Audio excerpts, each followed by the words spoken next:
조갑제 TV 시청자 여러분 안녕하십니까? 2020년 6월 23일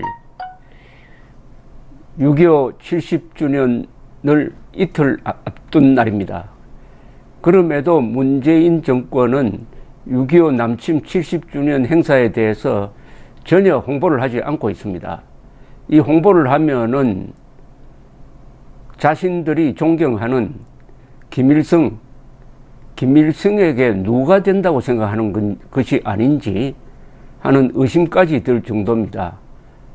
근데 문재인 정권 안에는 김일성주의자들이 많다고 합니다. 즉 주사파 운동을 했던 사람들이 김일성주의자인데 이 사람들이 전향을 하지 않고 전향 선언을 하지 않고 지금 잠복해 있다고 한다면은 6.25 남침 70주년이 다가오면은 아마 양심에 그리낄 것 아닙니까?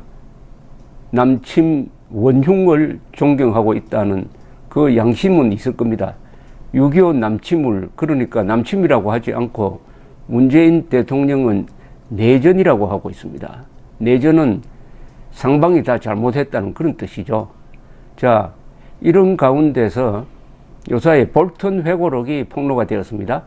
볼턴 회고록을 통해서 우리는 트럼프, 김정은, 문재인 이 세 사람의 의도를 어느 정도 알 수 있게 되었습니다. 트럼프는 간단합니다. 북한 핵 문제 해결에는 전혀 관심이 없습니다. 주한미군도 철수하겠다고 합니다. 한미동맹도 별것 아니라고 하는 사람입니다. 오로지 미국만 지키면 된다고 하는 사람입니다. 그러다가 보니까 김정은과 만나는 것을 북핵 문제 해결의 기회로 보는 게 아니라 기자들로부터 많은 관심을 모아가지고 그 기자들로부터의 관심이 좋든 나쁘든 일단 관심은 좋다는 주의자입니다. 그래가지고 인기를 모아가지고 유명 인사가 된 다음에 그걸 표로 전환하는 이런 사람이죠. 그것을 뒷받침하는 게 불행하게도 미국의 백인 우월주의입니다. 이렇게 해가지고 지금 괴물 같은 자가 미국 대통령이 되었습니다. 이렇게 되니까 미국의 엘리트들, 보수 엘리트들, 그리고 자유진영의 대표가 되어야 한다는 전통적인 미국의 공화당 의원 중에서, 공화당 당원 중에서 이제 반란이 일어나고 있습니다. 특히 군 지휘관들, 그리고 볼턴 같은 핵심적인 안보 전문가들이 공개적 발언으로 지금 트럼프를 코너로 몰고 있는데, 트럼프는 모든 것을 재선에 연결시킨다고 했습니다. 그 사람이 쓴 정책 중에서 외교 정책은 이 국내 정치와 연결시키면 안 되는데도 불구하고 모든 것을 재선에 유리하느냐 불리하느냐 이 관점에서 본다는 겁니다. 재선에 유리한 언론의 관심을 모으기 위해서 DMZ에서 김정은과 만나는 쇼를 했습니다. 완벽한 쇼였습니다. 거기서는 아무것도 합의된 것이 없고 그 전과 후가 달라진 게 하나도 없습니다. 그런데도 문재인 대통령은 자기는 곁에서 구경만 해놓고 이제 사실상 종전 선언을 했다. 종전 선언은 북한과 남한이 앞으로 전쟁 상태를 종결하고 정상적으로 지내자는 이야기 아니겠어요? 그런 어처구니 없는 이야기를 했습니다. 종전 선언 했으면은 무슨 일이 일어나야 되느냐? 종전선언의 전 단계는 북한의 전쟁 책임 인정이고 배상이고 국군포로 돌려보내줘야죠. 그런 것 없이 종전선언을 한다는 게 이게 정상적인 사람이겠습니까? 그러면은 문재인은 왜 이런 짓을 하느냐? 그게 궁금하죠. 문재인은 왜 이런 짓을 하느냐? 트럼프는 재선을 위해서 하는데 문재인은 재선을 위해서 하는 건 아니잖아요. 그러나 문재인 정권의 재집권을 위해서 한다고 봐야죠. 그러니까 모든 정책에 어디에 꽂혀 있느냐?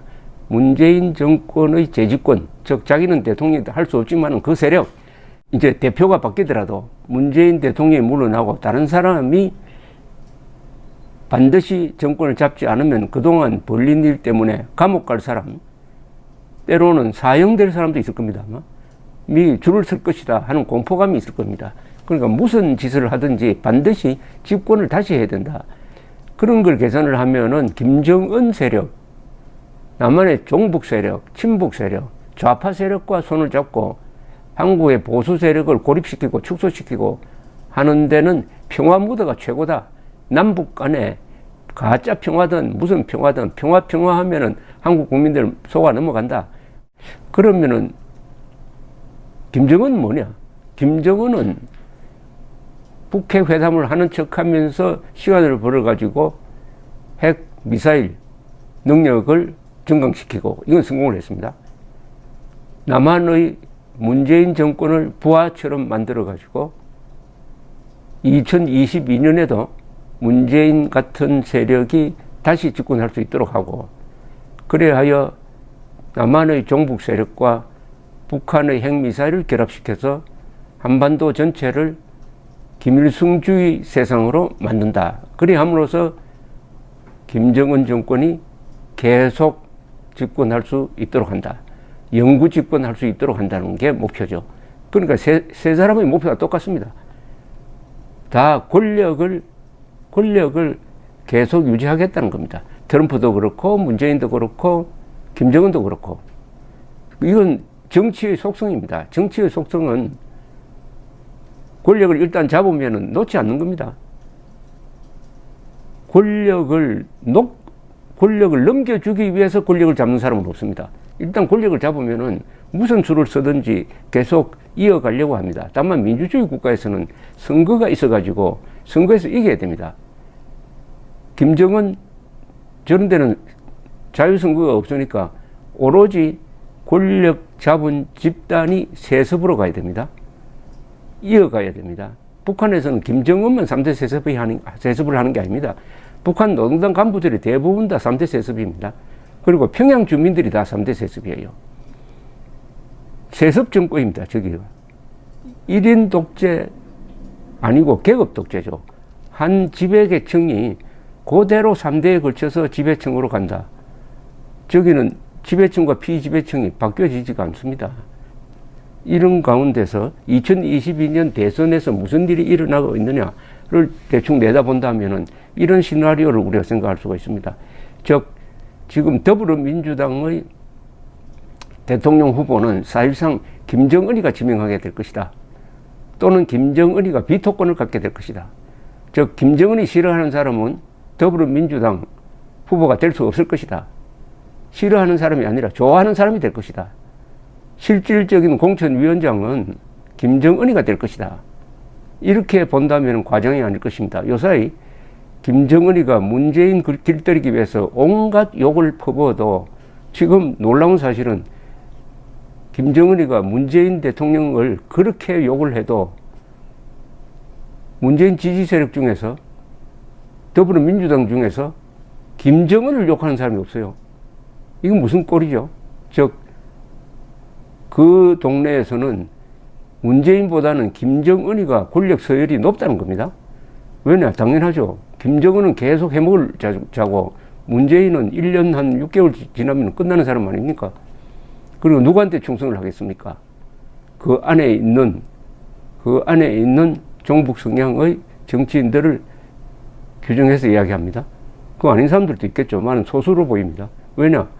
어쨌든 한 집단으로서 봤을 때 문재인 세력 중에서 국회의원 중에서 이 판국에 김정은 비판하는 사람이 안 보인다 한다면은 그자는 문재인보다 김정은을 더 두려워하거나 더 존경하거나 그렇게 생각하는 거죠. 그러면 이게 대통령 후보를 정할 때 김정은이가 결정적 역할을 할 것이다. 그러면 2022년 선거는 뭐가 되느냐? 김정은 지명 후보 대 대한민국 후보의 대결이 되지 않겠습니까? 야당 후보가 결국 대한민국 후보가 되겠죠. 어쨌든 야당 후보는 대한민국적 가치를 대표하게 될 겁니다. 그러면 2022년 대통령 선거는 대한민국 후보 대 김정은 후보의 대결 구도가 될 것이 분명합니다. 그렇다면은 선거 운동에 개입하게 될 것입니다. 김정은이가 선거 운동에 개입하게 될 것입니다. 개입하는 방법은 여러 가지예요. 야당 후보가 유리할 것 같으면은 야당 후보가 당선되면은 가만히 있지 않겠다. 백령도 쳐들어가겠다든지 긴장을 막 조성하고 하는 방법이 있습니다. 여러 가지 방법이 있어요. 또 남한의 간첩들, 종북 세력들한테 지령해가지고 테러할 수도 있습니다. 우리 헌법이 지금 고약하게 되어 있습니다. 선거법이 고약하게 되어가지고 선거 기간 중에 야당 후보가 암살돼 버리면은 후보를 대체할 수가 없습니다. 그냥 뭐 사실상 당선이 확정되는 겁니다. 그러니까 2022년 대통령 선거는 살벌한 선거가 될 것이다. 는 것을 우리가 알고 대비를 해야 되는데,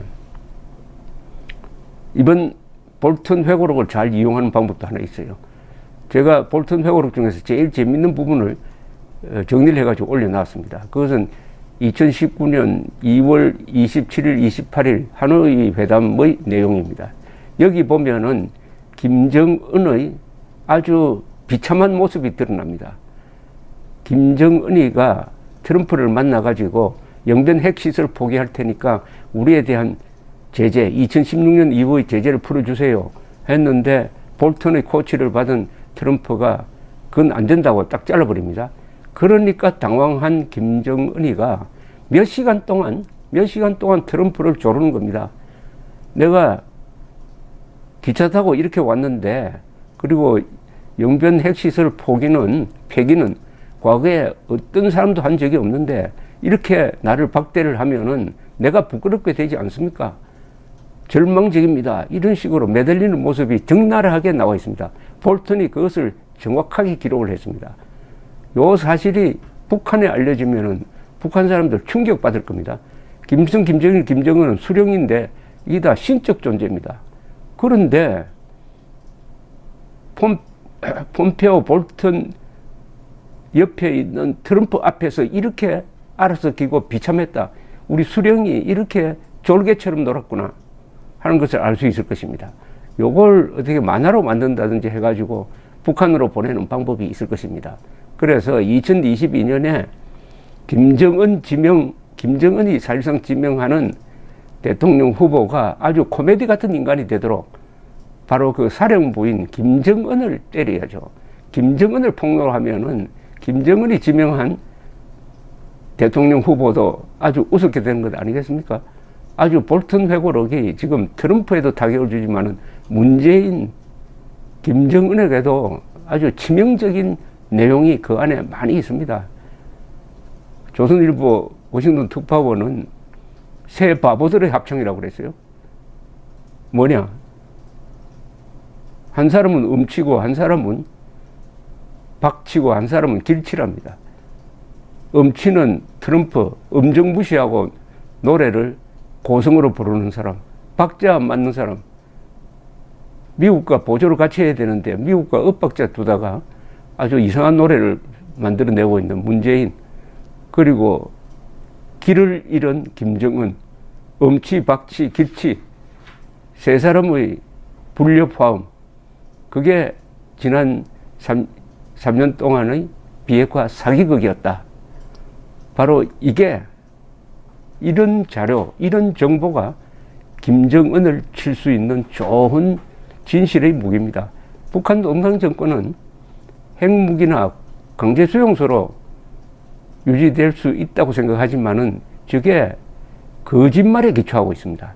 6.25는 남침이가 아니고 북침이라는 거짓말, 김일성이가 북한을 해방했다는 거짓말, 그리고 세계가 김일성, 김정일, 김정은을 존경한다는 거짓말, 이 거짓말을 무너뜨려 버리면은 북한 체제가 무너지게 되어 있습니다.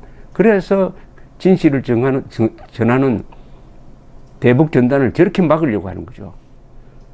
볼턴 회고록을 통해서 오히려 2022년에 우리가 이길 수 있는 길이 있다는 그런 느낌도 줍니다.